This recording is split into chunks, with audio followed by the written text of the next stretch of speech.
morning, good afternoon, and good evening. I'm Bill Trezevant. From IBMTV International Broadcast Media, this is the World Edition. From Washington to New Delhi, the oldest democracy to the largest democracy. New Delhi's air quality remained in the severe category for the fourth consecutive day on Tuesday. The air quality index in India is at 469 in Ito, 489 in Narela, 497 in Sector 51, Haryana, and 480 in Sector 62. Noida, which is the Uttar Pradesh, all in a severe category as per Central Pollution Control Board. On good news, the Mumbai Indians have beaten the Delhi Capitals to win their fifth straight title. Separately, England's Football Association chairman Greg Clark resigned after using a series of racist and offensive phrases during a parliamentary hearing earlier in the day. Having referred to gay players as quote-unquote females and black players as colored, Clark summarily lost the support of the England Football Association's board of directors. In Peru, they have a new president. The new president, who was next in line of succession, was sworn into office after the former president, Martin Vizcarra, was impeached and removed from office. There were massive demonstrations in Lima and clashes with the Peruvian police. Four pro-democracy Hong Kong lawmakers were summarily removed from office yesterday. In an official statement, the government of Hong Kong declared that only patriots are qualified to serve. In response, 15 remaining pro-democracy lawmakers announced they would resign en masse. The resignations will ratchet up tensions over the future of Hong Kong, which China has increasingly tightened its control over. A new national security law imposed by Beijing this year has alarmed the international community. Meanwhile, in Guatemala has ended rescue operations at the site of a huge landslide believed to have killed dozens of people during Tropical Storm Eta last week. Storm Eta's torrential downpours toppled trees, engorged swift-moving rivers, and ripped down parts of the mountainside above the village of Quija in the central Guatemalan region, burying people in their homes. In Africa, up to 200,000 refugees are pouring into Sudan while fleeing the deadly conflict in Ethiopia's northern Tigray region. Those that have crossed already include some wounded in the fighting, and the flow is growing quickly. The African region is facing massive destabilization. In Armenia, thousands of people gathered at the capital to protest the country's agreement with Azerbaijan. The deal calls for the deployment of nearly 2,000 Russians and territorial concessions. Participants demanded the resignation of the country's prime minister. Protesters clashed with the police and scores were detained. Here in the United States, President-elect Biden is shrugging off Trump's open defiance of the election outcome as inconsequential. Trump has blocked the incoming president from receiving intelligence briefings and withheld federal funding intended to help facilitate the transfer of power. In addition, with President Trump making little headway in courts, Republicans are floating an extreme last chance way for Trump to cling to power using the Electoral College, according to the AP. In this scenario, Trump could try to block secretaries of state in contested states from certifying results. That could allow legislatures in those states to try to appoint new electors who favor Trump. If Trump were to pursue this course, it would likely become apparent the week before Thanksgiving as states face deadlines to finalize election results. Republicans are largely standing with Trump as he launches false attacks on the integrity of the 2020 election. The effort appears aimed at discrediting Biden. The GOP's efforts to malign the election could create challenges for Biden as he seeks to govern next year and address the nation's pressing problems. And now, the COVID report. COVID-19 infections and hospitalizations in the U.S. are higher than ever before, and state leaders are urging residents to stay home. The nation is seeing a dangerous surge. Texas reached the grim distinction of becoming the first state to hit 1 million cases, and California nearly there too. Yesterday marked 8 straight days that the U.S. reported more than 100,000 new cases per day, and the total number of nationwide cases is more than 10 million.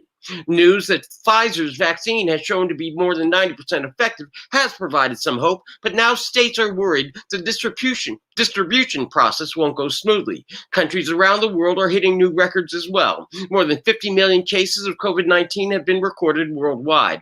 Currently, there are disagreements around the world on the designated priority assigned to various groups to receive the vaccines first. Finally, the current COVID death toll from Johns Hopkins is over 239,695 American souls lost and 1,274,526 global souls lost. That is your World Edition for November 11, 2020 from IBM TV International Broadcast.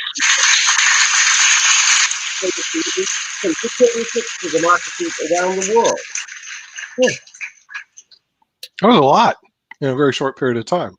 Very short period of time, but Nick, it's the world, and so we ran around the whole world in a very short period of time. I didn't know about the Sudan conflict. I don't know where you picked this stuff up. You know, do you read 40 magazines a week like David K. Johnson does? No, I cannot compare to David K. Johnson. You don't get 40 magazines a week.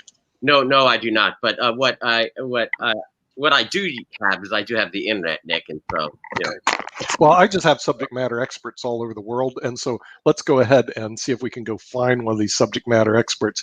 When I use the term SME, people go, well, what is that? Well, the people that know it's subject matter experts, something that Trump needs to find, but he doesn't have any. But we have our own subject matter expert on Russia, Armenia, Azerbaijan, and other places. So let's bring in our subject matter experts. From Canada, we bring in Sasha Starr into the show. Yeah, you gave us a really good report about Azerbaijan and Armenia. It was so enlightening that on Monday, Economics Monday, we have a professor at San Diego State University who you've talked to, Bill. I've got him convinced to come on Economics Monday to discuss the conflict between Armenia and Azerbaijan, and also point out on maps where it is to our fellow Americans. My fellow Americans, you probably never heard of Azerbaijan, because in the United States, we don't know where that country even lies. Okay, so we will discuss that on Economics Monday and learn a little bit more about Armenia, Azerbaijan, and the conflict that exists there. And even though they brokered a peace agreement for the big bear of Russia, big Russia, we come in, we do peace, or we send the Russian army in, and then we'll show you what peace doesn't look like. We know how to take care of this. We'll show you what gulags look like. Nick, not to make light of it, but I mean, and this is reality. Hang on. Okay, well, hang on. And in addition, it's that there's a lingering gut feeling that I have about this conflict. And Sasha, I will defer to you once I make this statement, because the president of Azerbaijan, after having taken land, ostensibly won this iteration of the skirmish, then was on national television, which was broadcast in both companies, and mocked the losing leader in Armenia openly, just made fun of him and cracked. Really? I mean, talk about being a sore winner. I mean, we won and you lost. You lost. We're going to make fun of you. I'm like Donald Trump. I win. You are a loser and a sucker. There you go. Okay, but they lose land. See, this is the real problem I have, Bill. There's a lot of properties out there that grow rapidly. It's not land anymore. It's internet-based properties. It's intellectual properties. But unfortunately, I think Sasha enlightened us that these people live in the 11th century. So in their idea, I'm going to toil the fields to see if I can grow strawberries or whatever they're going to grow. And that land is very important because we eat off the land. And they don't even know that 5G networks are the way to go. And they have beachfront property in Azerbaijan. Where are they going with that? You know? I mean, come on. I looked at the land. There's no real place for golf courses. So I can see, but they're fighting over potential ski resorts. You know what it's comparable to? It's comparable to a turf war with a bunch of kids trying to play a gang. Like, 12-year-old, 13, 15-year-old, 16-year-olds talking about, this is my street corner. Like, really? Like, seriously, grow up. Sasha? Yeah, but Sasha, remember when Ireland was going to declare war on Russia? Didn't you tell me how many tanks they have, how many aircraft they have? So Russia and Azerbaijan, Armenia. Yeah, but I remember Brezhnev was a very curious person, besides other things. So he was inquiring Irish Prime Minister at the time, how many tanks you have. And he didn't mean any bad things about it. And Irish Prime Minister answers that they have 68 tanks. Brezhnev, wonderful. We have 12,500 tanks. And how many planes do we have? He said, well, we have 92 planes. And Brezhnev replied, wonderful, we have 25,500 planes. So Irish Prime Minister thought for a couple of minutes, and then he said, well, then the war is cancelled. Right. And, Yeah, I mean, and that's basically what should have happened between Armenia and Azerbaijan. sure. Never mind that Azerbaijan is much larger. It has many more population, much larger. They have help of all Muslim in that region, Right. including not only Turkish but Syrians and all Iranians. Yeah. Exactly, and Armenia, Yeah. which is much poorer and smaller. Yeah, because it's in the I mountains. think why they could have any contest with Azerbaijan, it's a Russian supposed help. Well, Russians are not very loyal to their friends, as we all know that. So Yeah. they did some talking on behalf of Armenians, but essentially, it's very similar. What result was very happening, except similar to Irish war against Soviet Union, except one thing, that the war was cancelled even before it started. Yeah, it was cancelled after it has started. Sure. It most likely will call Prime Minister of Armenia Pashinyan his head. Yeah, I mean, can you imagine Russia goes, okay, this is the deal. If you don't like it, we're gonna, and you disagree, no problem. I'm gonna send 12,500 tanks to your border until you figure this one out. Because remember, they can enforce any agreement that they want.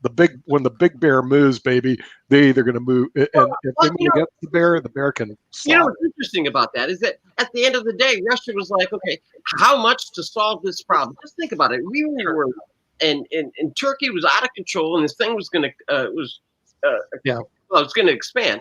But Russia at the end of the day just sent in 2,000 troops. Right. I mean, that was probably enough. The population isn't that big. I think Armenia has 2.9 million people. It's not a big country. I know, but Azerbaijan and Armenia, they were like, okay, here's 2,000 guys. We're going to keep the peace in this entire region. Why couldn't Stalin have done that? You know? Well, let me tell you something. When I was young, I lived for 8 months in Yerevan, which is the capital of Armenia. I know this place and I understand its people. They're very proud people. They're patriots of their land. They will do anything to defend it. But you see, the problem is that they were not defending its Armenia proper. The fight was about the Nagorno-Karabakh region, which was, although populated by Armenians, which is true, but it was really entrenched in the territory of Azerbaijan. And once Azerbaijan, sooner or later, they were trying it in 1991 for 3 years. They were at war, but that was obviously Azerbaijan was not nearly as strong and mighty as it's now. So at that time, okay, it was ended without result. But once it started this year, the result was absolutely certain. So Armenia obviously did an error. As the hindsight now, we can say that to fight Azerbaijan. However, knowing how proud these people are, it's very difficult to imagine any other outcome of what happened. And unfortunately, it didn't bode well for them. No. Listen, I think they're going to fight again because, first of all, very possible. Armenia taunts them rather than just being quiet and just letting it all settle in.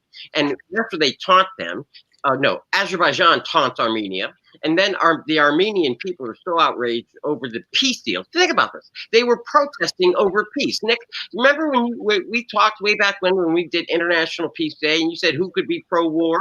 Well, we found them. They're in Armenia, okay? They are pro-war because they were— It's Armenia or Azerbaijan that's pro-war? Which one? Armenia. No, listen, Azerbaijan gloated and made fun of Armenia. The Armenian people then went and protested in the streets and sought the resignation of the Armenian prime minister because they want to restart the war. We have finally found a place on this earth that is pro-war, Nick, and you thought it wasn't possible. But I think they're just going to, bide their time, raise another 2 or 3 generations, and then they're going to come back for this glorious war again. It's crazy. Yeah, they're people. They're obviously they have misguided values, Bill. they haven't really understood the 1% and how we operate as opposed to that 99%. So I'm just going to give you a little hint here of what way the 1% looks at things, okay, in case you didn't know. This is what they call beachfront property. I don't know if you've seen it, okay? That's beachfront property in Azerbaijan. All right. Now, see, the thing is, Azerbaijan has a lot of this beachfront property and has some pretty good images that you can actually look at. Armenia doesn't. We'll have to look at Armenia later on, but they definitely don't have beachfront property. No. So Azerbaijan actually has even developed some of the beachfront property there. So they actually have some really, really good beaches along their shoreline. Also, the capital, Baku, is where Garry Kasparov is from. But Sasha, since you know the area, you lived in, what was it, Yemen or Yerevan, which is the capital of Armenia. Yerevan's the capital of Armenia, and Tigran Petrosian was from Armenia, right? Yes, I remember reading about him. Okay, he was world champion. Technically speaking, he was born in Tbilisi, which is capital of Georgia, but right. He is ethnic Armenian for sure. Okay, right. Okay, so he's ethnically Armenian, but he was born in Tbilisi. But in Baku is where Garry Kasparov. Now, is Garry Kasparov Azerbaijanian? I didn't think he was. No, he is half Jew, half Armenian. Half Armenian. Okay, see, I didn't know that, but he was born in Azerbaijan. He was born in Azerbaijan. Okay, so he's definitely a bicoastal or whatever. You know his story, Nick, just a second, since you touched it. Okay. Kasparov, his father, but he passed away when Kasparov was young, 8 years old. So his father was Jew by his last name Weinstein. Okay. To progress and get invitations to tournament or so on, they decided to change Gary's name to Kasparov, which was it's Armenian name really, Kasparyan. It's gentrified. It's Russianized as Kasparov. So when Kasparov for the first time played in the Malta Olympiad in 1980, Tal, who was watching his games, he says, "Gary, you are playing so well that you can now play under your real name."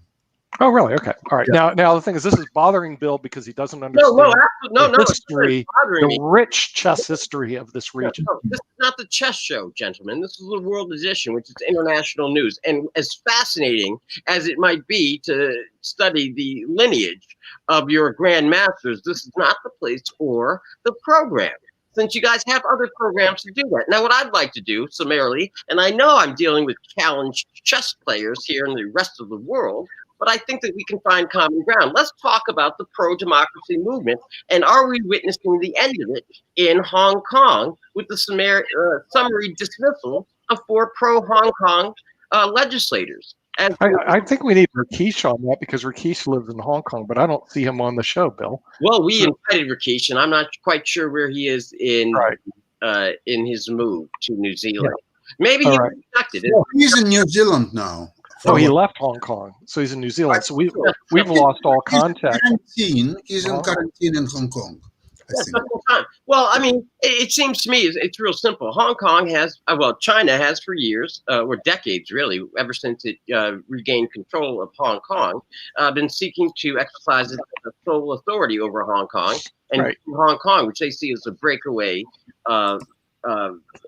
region that is infiltrated with Western ideals and ideas of democracy under its Nix-favored controlling type of government. That is a singular dictatorship authoritarianism. You mean it's not my favorite, it's efficient form of government, Bill. Efficient. Right. So what the token leader in Hong Kong did was she dismissed summarily, without any evidence, without any trials, without any public hearings, 4 elected officials from the governing parliament in Hong Kong and declared them unfit to serve because they were not sufficiently patriotic. Patriotic meaning they did not praise the homeland of China. Now, in response, 15 other members, the remaining 15 other pro-democracy members of the governing organization have also announced their resignation. Now, on the one hand, great for a protest. On the other hand, and symbolic, gets your attention around the world. On the other hand, it clears the way for China to appoint 15 pro-China people and, of course, cement their control over Hong Kong. Do you guys have any problems with this? No. I mean, the thing is, I don't have any problems at all with that. I mean, the thing is, Hong Kong was a British whatever, protectorate. It's turned over to the Chinese. Now the Chinese rule it. Get over it. Everybody believes that, hey, look, I can do things my way. We have that big problem here in the United States, Bill. It's called oppositional defiance disorder, ODD. They need to check that at the door, baby. If they're part of China, they need to act like they're part of China and not say, well, we're really Hong Kong, we can do anything we want, blah, blah. Hey, it's over, buddy. If you don't like it, there's 2 airline tickets and you can go to New Zealand or go to Victoria or go to Vancouver, go somewhere else. It's just like this. I disagree with Joe Biden. I want Trump to be the president, and I don't think he should have to leave office. Okay, it doesn't matter what you think. What matters is what it is, and what it is Biden's going to be sitting in that bloody chair. What happens, whether they like it or not, Xi Jinping's in charge of that bloody little part of the world, and they need to just deal with it if they want to live there.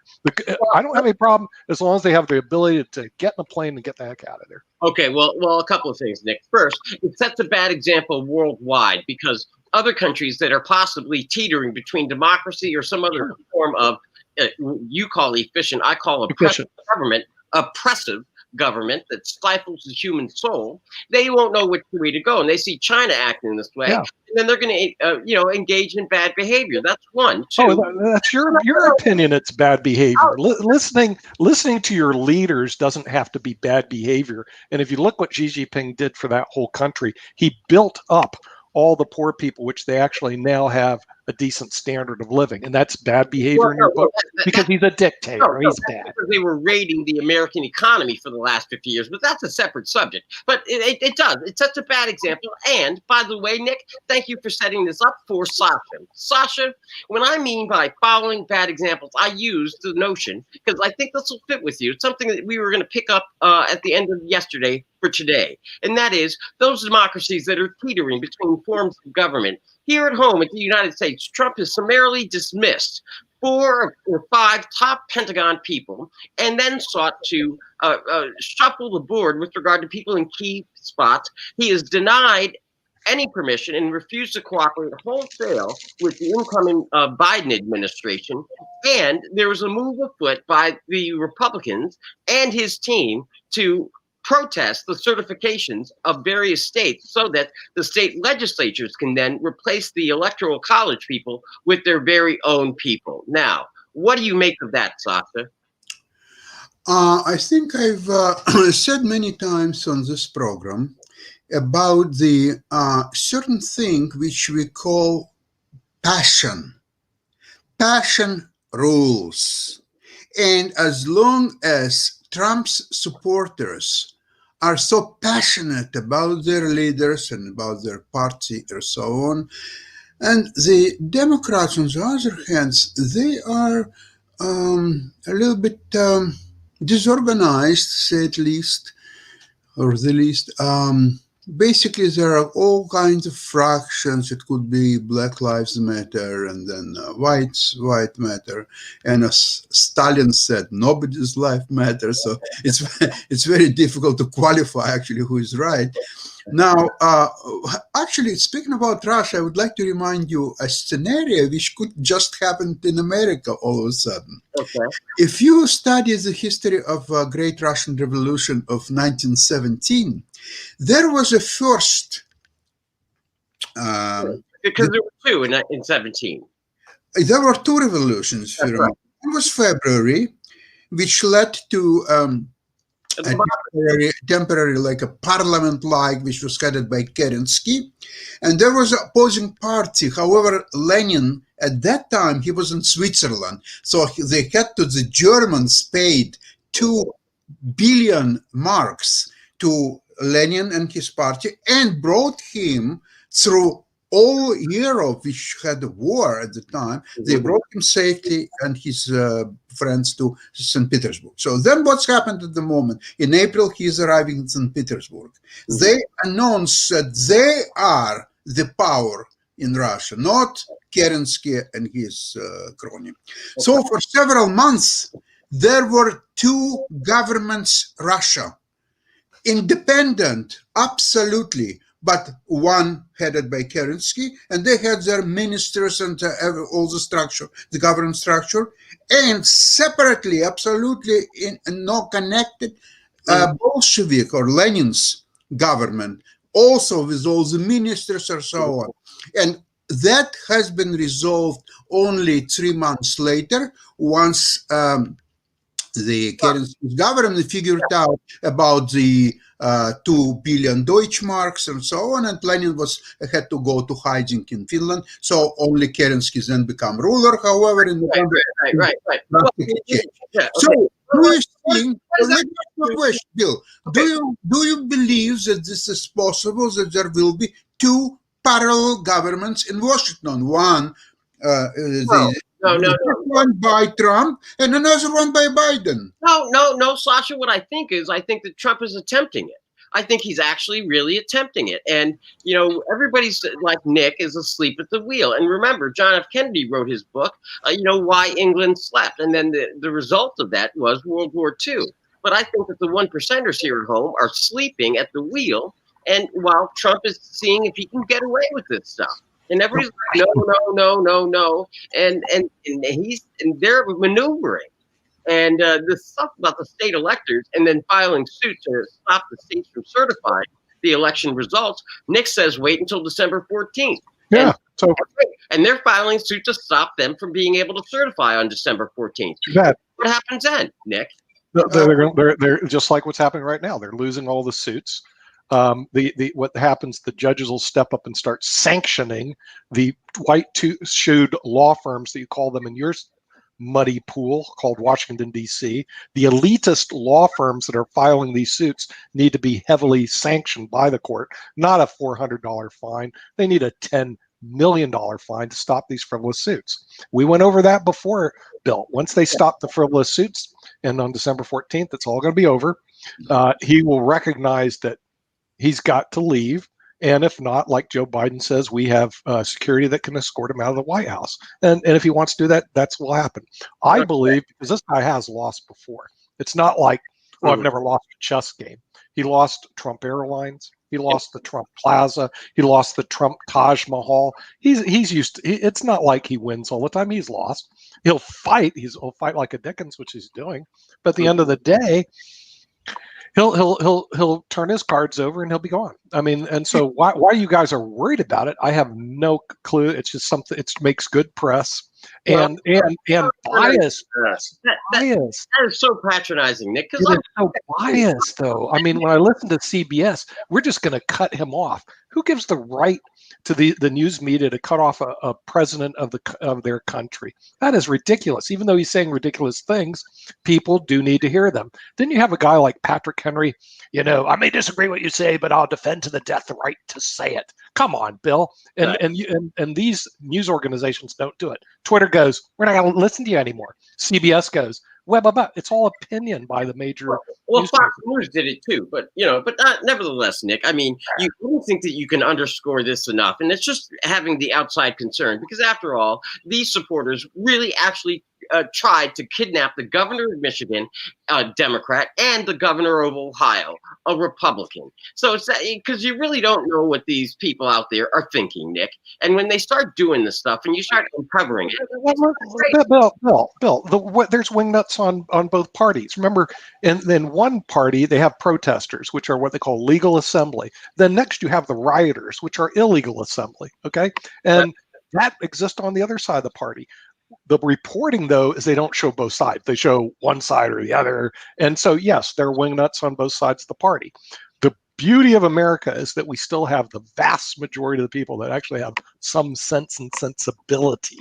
And sense and sensibility will overtake the nuts on both parties that they have to deal with because they still provide a certain amount of support. Okay, but we don't have to support that. Fine. Well, I mean, look, I'll take that part, and at least for now, we'll take that on faith, Nick. But here's the other thing. Yeah, and why is Twitter cutting off the president even though he's insane? Because they're a private company, and as you, I think, once argued back, they could do it. No, they definitely have the legal right to do it. Yeah. But the thing is it ethically and morally correct to cut off an acting president who's acting bananas? Listen, if these white shoe law firms, friends of yours, because you've been in all their offices you're constantly bragging about, can go and file these frivolous suits and claim $10-20 million while they undermine the very democracy that provides them the freedom to earn that kind of money. If they can do it and sleep tight at night, why can't Twitter, under their ethos as a private company, simply cut off the president? There is no right unless unless we had one of our originalists find in the penumbras that Donald Trump has a right to Twitter. That would be outrageous, Nick. I know you're not advocating for that, but I wanted to. Are you, Nick? Just to be clear. No. Currently it's a private company. It's ruled by a dictator, Jack Dorsey, and the dictator Jack Dorsey in San Francisco decides to cut him off. It's very efficient. It's called corporate governance, Nick. And corporate governance. I see. So Jack Dorsey consulted his shareholders, right? No, he didn't. Actually, he only has to consult the majority of stockholders. He didn't consult any of his shareholders. Him and his board made the decision. They cut him off because it's efficient. And he could do it. And by the way, that's every place. Okay, fine. Then let me ask you this, Nick, and you, Sasha. And that's this: that there are increasing reports that say that given the way Trump is behaving on his way out with this, I'm not going to cooperate. I'm going to hide. I'm going to, all this craziness. Now there is a question that's being raised about whether or not Trump represents a real national security risk, that during his post-presidency, that he will disclose the information and secrets that he has had access to as president of the United States. And he did it before when he disclosed what our operations, our methods and tactics were when we received those operational details from Israel, and he gave them right to Russia. Sasha, do you think that President Trump presents an ongoing risk of danger after he leaves the presidency? It's a risk and danger, and not only just to the United States, but to all the world. Now, as you are aware, neither Russia nor China recognize Biden as the president-elect. You've noticed that Trump, after losing election and supposedly being a lame duck who has to just be there until January 20, order a moving company, get his stuff out of the White House. What is he doing really? He is replacing all military command of the United States. I'm pretty sure that being a astute student of Mr. Vladimir Vladimirovich Putin, he will start a war with Iran most likely. He will get the military order in United States. All elections and everything else that will be thing of the past. And the 70 million people, so 71, still voted for Mr. Trump. So he has his nuclear majority, people who will die for him anytime, any 15 minutes later, half an hour later, somebody maybe 40 minutes later. But they're all there. They didn't disappear. So until Trump and these traitors, Republicans who openly support him, until they all will be tried, Nuremberg style, the United States will never get out of the woods. Nick, there you have it. Just a minute. Yeah. Hey, Vlad, I lost the election, Vlad. What should I do next? Oh, replace the military? Sounds like a good move on the chessboard. Thanks, Vlad. Thank you. You got it, Nick. Hey, listen. So he's got a big friend of the big bear in Russia, and the United States is working together now, finally, with Russia. Isn't that a good thing? Not United States. Certain people in the United States. There we go. Right. Yeah, right. Because the thing is, they want to improve the standard of living of all Americans, as we can well see, Bill. Maybe that's why Russia only provided 2,000 troops to Armenia and Azerbaijan. They're holding the rest of them out for whenever Trump needs them. Well, the thing is, I like Sasha's theory that, hey, it's time to go start a war somewhere. But, you need to do that before the election results came in, because presidents are very popular when they're engaged in a war. Unfortunately, Trump kept us out of war, which the Democrats never want to say. He kept us out of conflicts, unlike all the Democratic presidents who tend to get us in all sorts of wars, and some of the Republican presidents that tend to get us in wars. But Donald Trump kept us out of war. Now that's very interesting. Bush got us into war. Obama gets us into wars and conflicts. No, Obama didn't get us in. No, Obama. And the thing is, Trump keeps us out. So, you have to give him credit. I know you don't like to do that because it's hard to give credit where credit's due. And here's another credit that's due. The economy was singing prior to COVID. Whether you guys like it or not, he would be reelected if it wasn't COVID. We had low unemployment. We had a high stock market. We had a bustling economy. But then, unfortunately, he got hit with the COVID thing. And so here is a case. Here is a very good case. I totally agree with you. He would be reelected easily. Sure, easily. Yeah. So now the case is that there is vaccine is coming on the market. So right. there will be no more COVID. So that's why Trump should be reelected. Now, people made a mistake by electing Joe Biden, but it will be corrected. In about 4 years, it'll be corrected. He'll be back in 4 yeyears. Yeah.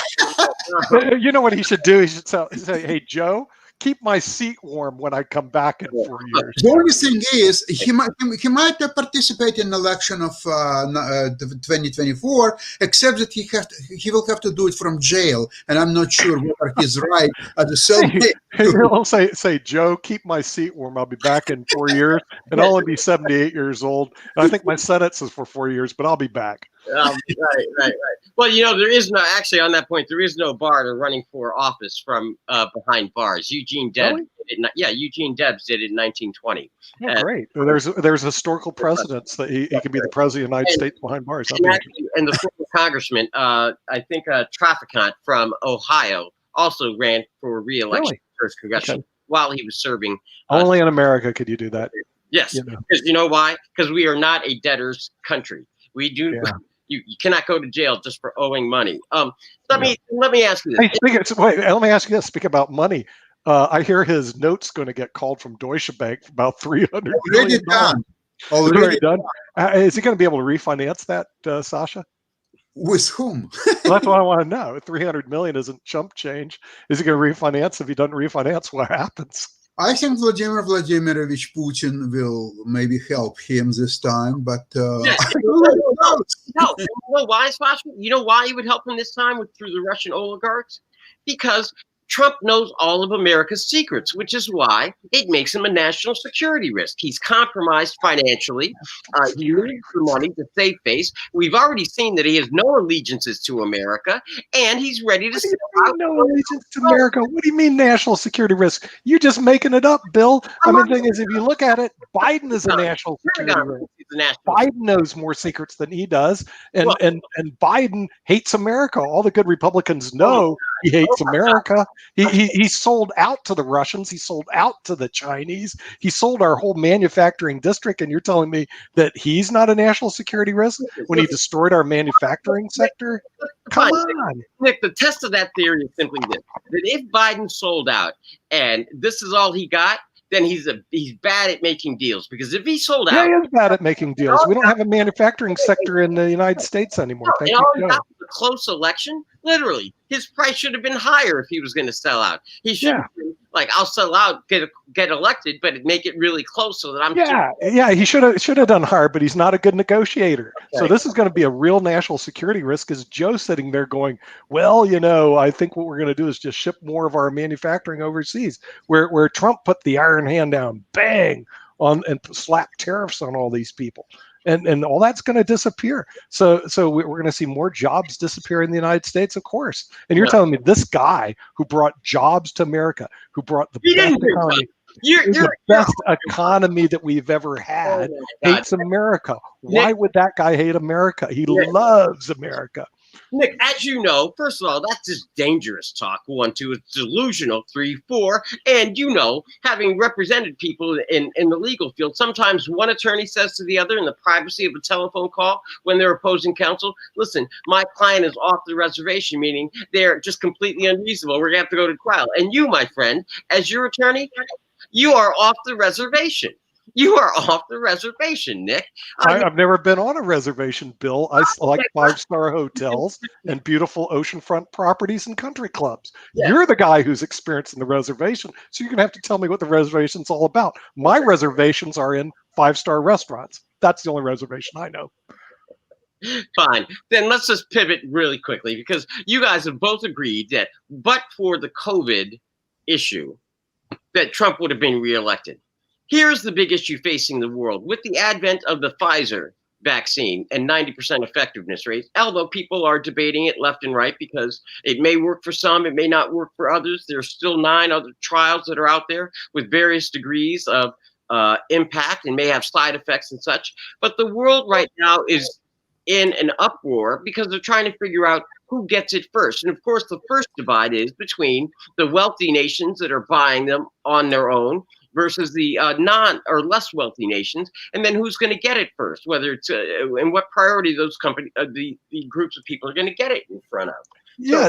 By the way, that's a good question. Remember 4 years ago when they started Obamacare, they were talking about the death panels. Well, the death panels are going to re-arrive here when they decide who's going to get the vaccine, who's going to not get the vaccine, and we're going to start rationing out medicine. So the death panels are going to arrive here, just like the ACA and the people predicted 4 years ago when ACA got started. So you tell me, Bill, who's going to be on the death panel to say you get the vaccine and you don't? Okay, well, that's Biden's problem, isn't it? I didn't know that you would go to Z immediately and say death panel. I was trying to. My hope was that perhaps the world might be able to figure it out with perhaps the elderly and the infirm, and then the first responders. Sasha, what do you think? Will there be an order of priority other than death panels, according to Nick? How about the lottery style distribution? Oh, now we are talking about something what is probably 6 months away from now. The really vaccine will not be available until summer. I would even say late summer of 2021. And there are a lot of things which have to be overcome, including logistics and everything else. So I really don't see that this issue is so crucial at this time. I think another issue, what we just discussed before, is way much more crucial because this is imminent and present danger for America and probably all over the world. And unlike Fox TV, Fox News primarily, where you have still 70 million people tuned to Fox TV, and they are very articulate. You see, it's not really important that what's his name, Biden got extra 5-6 million votes. It is not. It's important what people hear on Fox TV, and they don't hear it on Fox TV. It's not there. On Fox TV is that there were fraud by Democrats and Biden himself and so on, and we have to protect our president, our way of life, this and that. That's what's happened in, we know, all in Germany in the 30s of last century. And this is very, very close. It's not a reality what's important. It's important the perception. The perception is that Trump is the winner. Trump is the president. There will be transition of power to second Trump administration. Okay. And you cannot get away from this. I don't think Bill watches enough Fox TV. He needs to be re-educated by the Fox TV network. Because all the stations like CNN and others are impotent. Either they're scared to deal with the subject, or they just don't have know-how how to deal with it, or they're just being afraid to be physically dealt with, and including coma and others. Look, the danger here, Nick, you egg on this kind of discussion with Sasha, and you extol the virtues of Fox, and all that does is lead to the worst possible outcomes, such that you then think that it'll just be real easy on December 14th. Oh, well, the papers will go through, and then that'll be that, and then we'll still have Joe Biden. I mean, then we'll have Joe Biden. But you don't realize that Sasha's right. You get all these people inflamed, and they're going to be running around, and it's like they're fighting the second Civil War again, Nick. I mean, it's really insane. And don't we have a higher moral authority to raise the level of discourse so that we can begin now by saying this is not the way we ought to be thinking about things? Bill, very simple question. Just be straight. Why yesterday and day before yesterday, Trump replaced all top military commands? What's your answer? He didn't like the fact that they weren't listening to him, and he wants to be the answer to all things. In other words, if he tells the military to do X, he wants the military to do X. Remember, Esper, when they got rid of him, it's because he disagreed with bringing the military in to quash the riots that took place by that were spawned by a party that we won't name that's about to take office. Right. Well, and it was the riots that were causing the problems, and it was the governors in certain states and the mayors in certain states that were Democrats that wouldn't quash the riots. So he brought him in. Esper goes, I disagree that you should stop riots. I know. Trump disagreed with that, so he brought in new person. He could fire him several months ago, and he didn't. Yeah. I know. It's because Trump is a law and order president. That's the reason why. No, that's not the only reason why. The other reason, Sasha, is exactly what Nick said. Nick pointed out that Trump, even in the last 70 days, wants people that are going to follow his orders. And that includes putting the militia out on the street or putting the National Guard or the military out on the streets when he wants them, if there is a reaction to the maneuvers that he's going to try to pull, which is why, Sasha, you really caught me off guard yesterday when you said it. But today, I can't argue with you, because first thing you do is you replace the upper echelons of the militia so that, Nick, you can get full and complete compliance to the orders, so that when there are protests, you order the military onto the streets, and then you see what happens, because he is President Chaos, just like Jeb Bush called him. He's the president of the United States. He's a law and order president, Bill. He's not okay, and the thing is, all he's wanting to make sure is that law and order take place in the United States. The law and order of the United States is the election isn't certified until December 14th. It was the news agencies that jumped up and said, Biden wins, without having all the votes counted. But Nick, you must admit it's a unique situation where complete outlaw, complete criminal, and con man became law and order president, and he still is. It's amazing, Sasha, the transformation that office can take place with an individual. God. Oh my God. David K. Johnson wouldn't even believe you right now, Nick. The thing is, 70 million people believe in this guy. They know what he was able to accomplish. They know that he was able to get rid of a lot of the swamp in Washington, D.C. So the thing is, and he was able to restore our economy. So the thing is, there's a lot of good about this guy. And unfortunately, the press, all they do is they try to put him down. Why do they hate the president? Why do they hate America? I don't know. And he doesn't know either. The press doesn't hate America. That's a bridge too far, young man. That is really a bridge too far. They're the fourth estate. They hold up our nation. Now, with the exception of the five that dominate and try to put you out of business, I don't understand why you hate the press. Have you listened to them? How they spawn people's angst and riots, and they encourage that type of behavior around the world? Come on, the press is not favored estate. That they call elections prior to the legal timing of the calling of the election.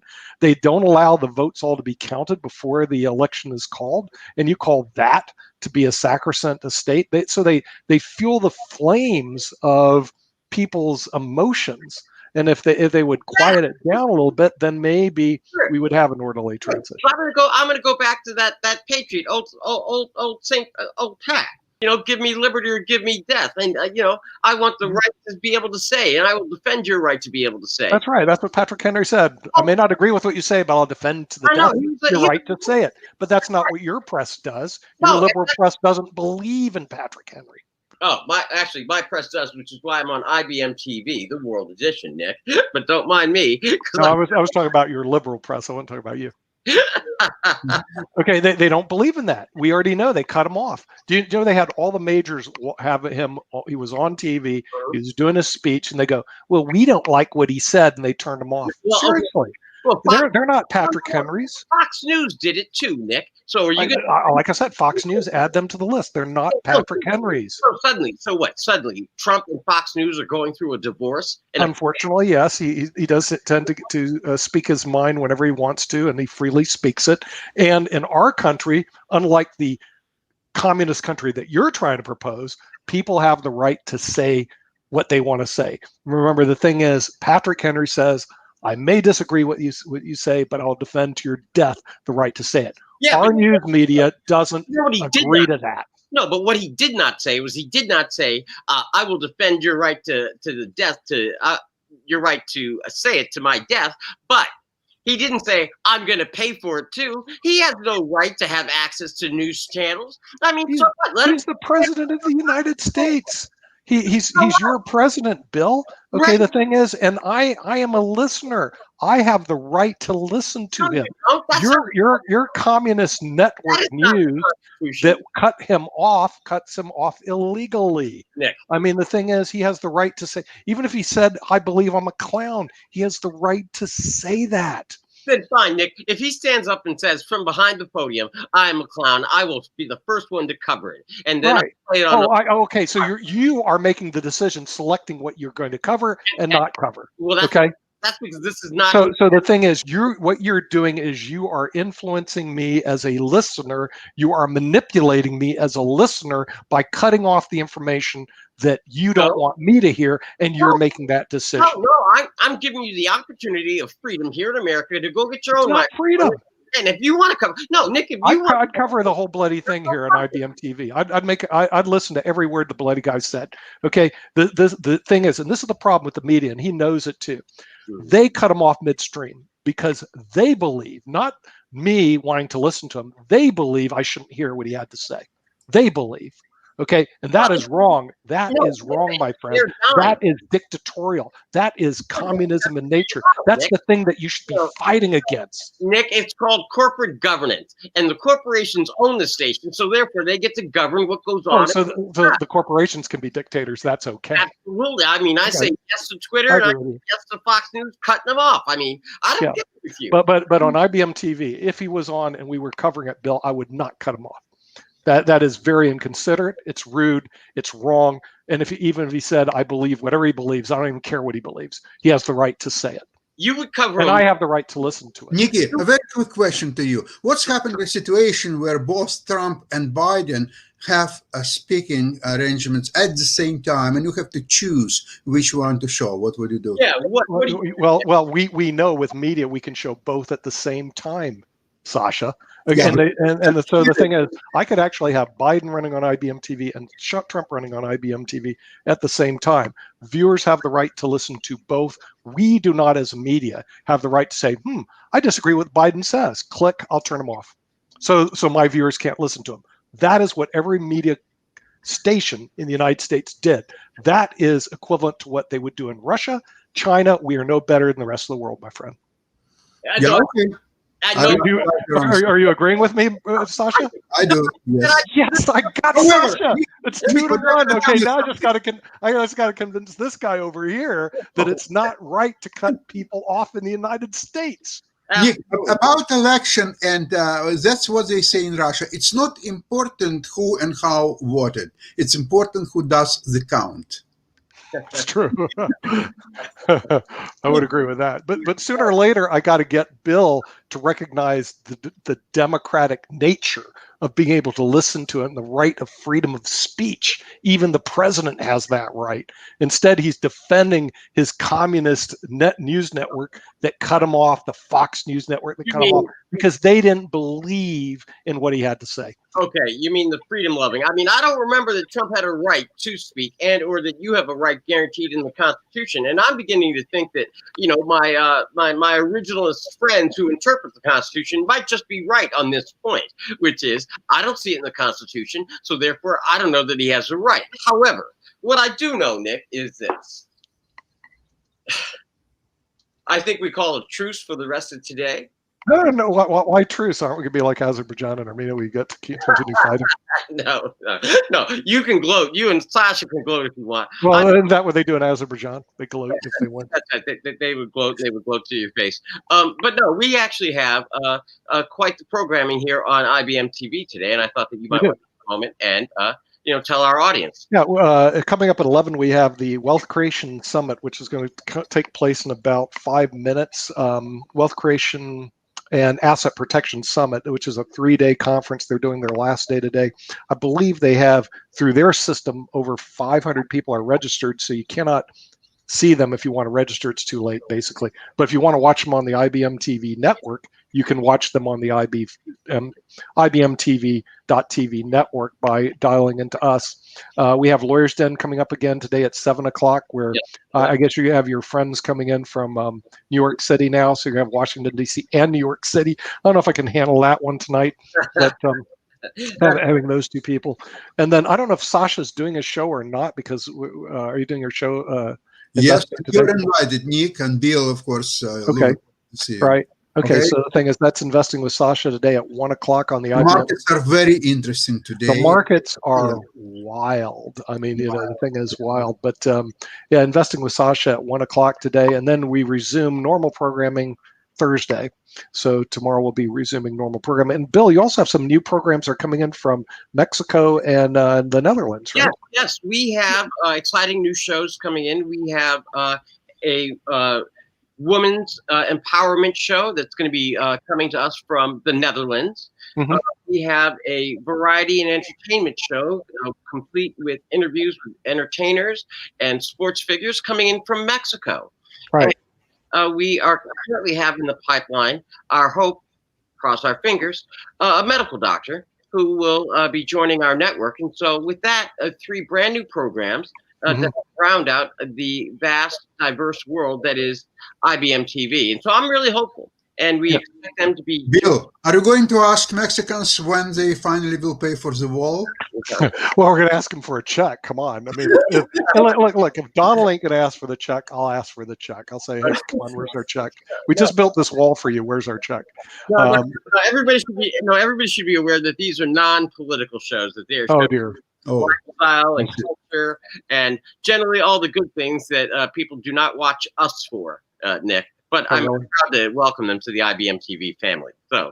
Oh, really? Okay. And then we're going to be bringing back our show from Nashville, Jim Martin, sometime probably in the next couple of weeks. So he's going to be coming back. So we'll have the music variety show from Nashville. So we do have a lot of shows that are to be added to our network in the next couple weeks. And I'm looking forward to. Is the show in Mexico? Is it going to be in Spanish, habla español, or in English? No. It's going to be in English. Really? Wow. Okay. And. The host, a wonderful young lady, her name is Nadia Flores, and she has traveled the world, and we're really pleased and honored to have landed her.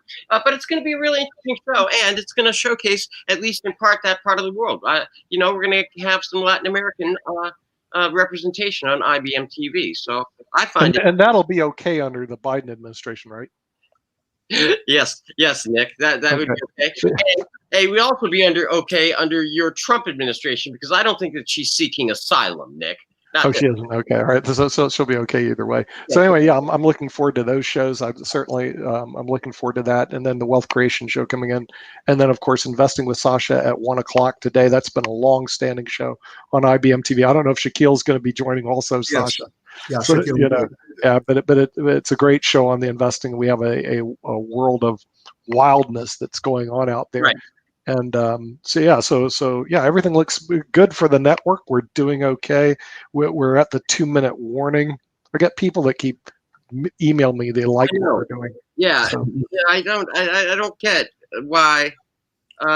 In any event. So listen, those people are obviously just worried, and nevertheless, we do want to thank all of our viewers. And just as a point of information, we still are in the process of refining this new show. We're glad and pleased to announce our new name, the World Edition, and that's because we are an edition of the international and world news that is hitting all the countries at their various time frames. So.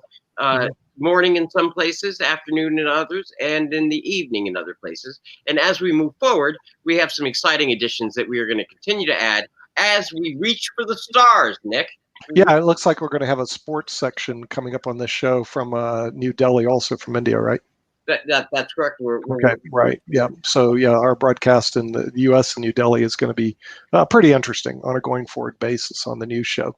So looks like we got a lot of things coming up. The Sudan conflict, we have no representatives of that, but on Economics Monday, we are going to be discussing, Sasha, we'll make sure you're there because at 11 o'clock, Azerbaijan and Armenia, with a bunch of people from that area. I think we have a professor from San Diego State who is a fourth generation Armenian, is going to be discussing the conflict along with some other people. So it's going to be a big part of our Economics Monday show to see the effect of how that area affects the world economy, which is really strange. You think, how could Azerbaijan, Armenia affect the world economy? Well, look at what Wuhan did. It affected the whole economy. Wuhan, China. Whoever heard of that place? So we're doing a show on that on Economics Monday for those who tune in. Anyway, we're at the hour. Bill, do you want to get the airplane? We'll take off. Yes, actually, we're trying to land. Okay, well, we'll try to land the airplane right now. Fantastic.